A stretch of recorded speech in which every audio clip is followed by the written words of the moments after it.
Prefeito, queria continuar nesse assunto.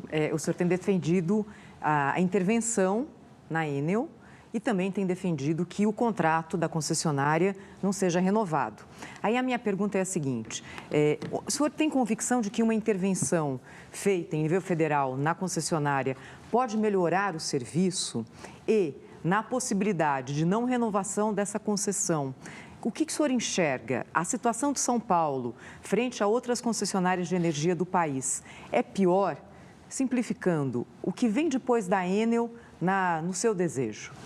Olha, Thaís, excelente a sua colocação, porque nós tivemos esse advento, realmente, nós tivemos essa situação de ventos com 90, 98 km por hora. Quando você tem ventos nessa velocidade, é importante que a gente se baseie na ciência, se baseie na física.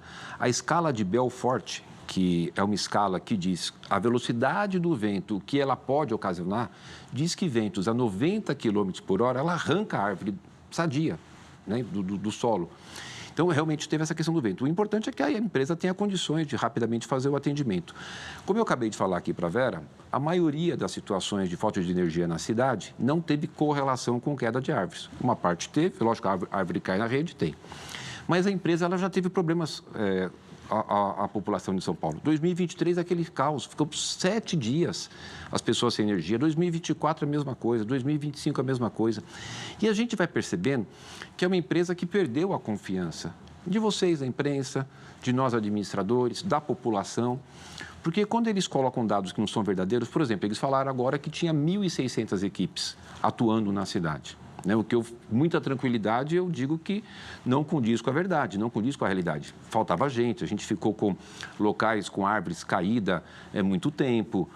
A Band acompanhou a gente em algumas situações, árvores 30 horas, 2 dias, 3 dias para a equipe da Enel chegar, desligar a energia, a gente fazer a remoção.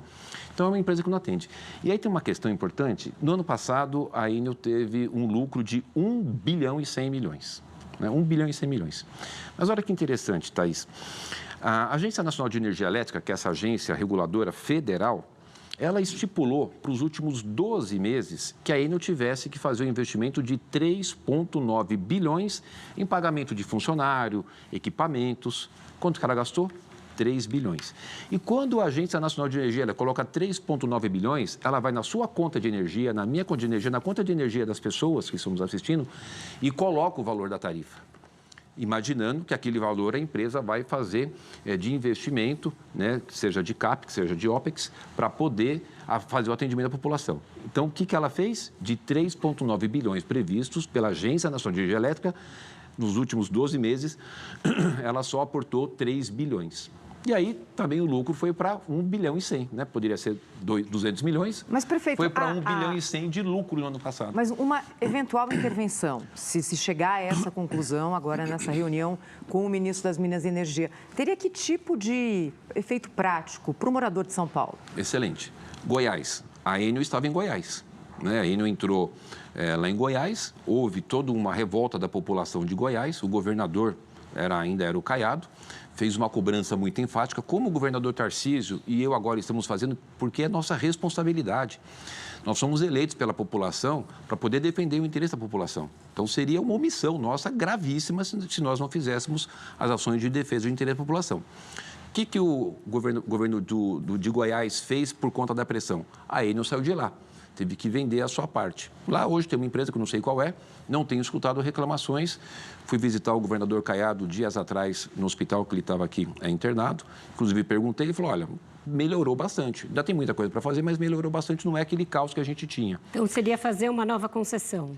Uma nova concessão. E aí, Vera, acho que era bacana eu poder dar um exemplo, Thaís, só para concluir aqui, do que eu fiz em São Paulo no transporte, que eu acabei de fazer uma intervenção agora.